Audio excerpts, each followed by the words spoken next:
जय हिंद राष्ट्रबंधुओं। मैं doctor BL Kumawat Jaipur Rajasthan से।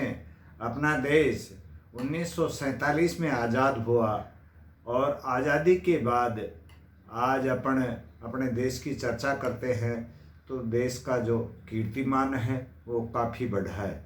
एक अपने देश में एक ऐसा दौर भी था जब प्रधानमंत्री विदेशी दौरे पे जाते थे तो उनको सारी गाइडलाइन समझा करके भेजी जाती थी। भाई आपको कहाँ मिल रहना है, किसके साथ में बात करनी है, क्या बात करनी है, क्या बोलना है।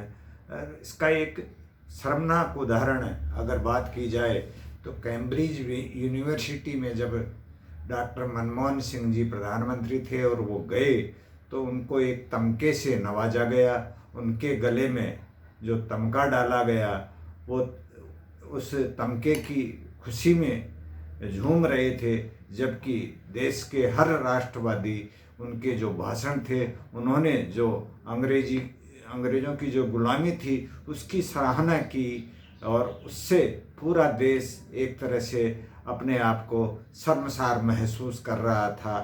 फिर 2014 में सरकारें बदली और देश की दिशा और दशा ही बदल गई। आज वो दौर है जब अपने देश के प्रधानमंत्री विदेशी दौरे पे होते हैं तो हर विदेशी धरती पे, चाहे वो कहीं भी जाएं, चाहे वो ब्रिटेन हो, अमेरिका हो, रूस हो, तो वहाँ जो तिरंगे का मान है वो बढ़ता है। इसी तरह से विदेश मंत्री भी जब अगर विदेशी दौरे पे जाते हैं तो एक तरह से फ्री हैंड हो करके वहाँ जाते हैं। उनको कोई गाइडेंस यहाँ से नहीं दी जाती हैं।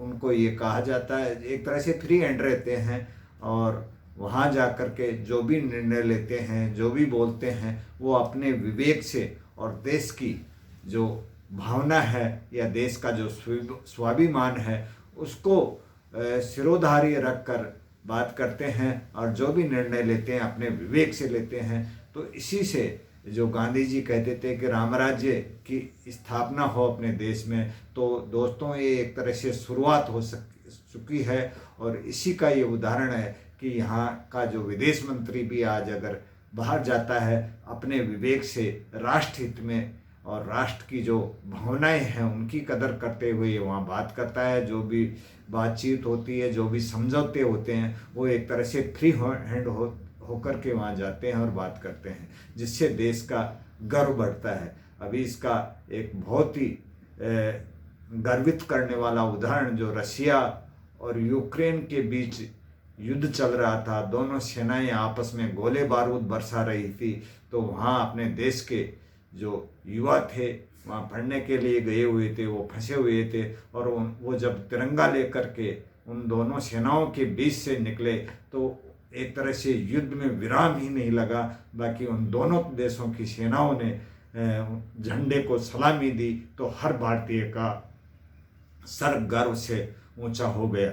अब जब मेन बात आती है अपन हिंदुस्तान के लिए क्या करें, सरकारें तो अपने हिसाब से काम कर रही हैं और देश का गौरव पूरे विश्व में बढ़ रहा है, लेकिन हर हिंदुस्तानी को इस गौरव को बढ़ाना है। इसके लिए अपने आप को एक तरह से जो अपने अंग्रेज़ों ने यहाँ कमतरी की भावना देशवासियों में भर दी थी, उससे उभर करके अपने को ये जो धर्म, जाति आदि को भूल करके देश को सर्वोपरि मान करके अगर अपन सभी ने देशवासियों ने ठान लिया तो ये 21वीं सदी में भारत को विश्व गुरु बनने से कोई भी दुनिया की कोई ताकत नहीं है जो रोक सकती है। तो आप सभी देश को सर्वोपरि मानकर ये सोचें, देश कोई पार्लियामेंट का नाम नहीं है, देश कोई राजधानी का नाम नहीं है। 135 करोड़ हिंदुस्तानी हैं और अपन अपने स्तर से अपने आप को एक तरह से देश माने। 1/135 करोड़ हिंदुस्तानी मैं हूँ और आप भी अपने हिस्से के 1/135 करोड़ हिंदुस्तानी हैं। अपन सभी ने मिलकर के ठान लिया तो देश का जो स्वाभिमान है वो ऊंचा भी होगा और एक तरह से पूरे विश्व में विश्व गुरु के रूप में देश अपना कीर्तिमान स्थापित करेगा। जय हिंद, जय भारत।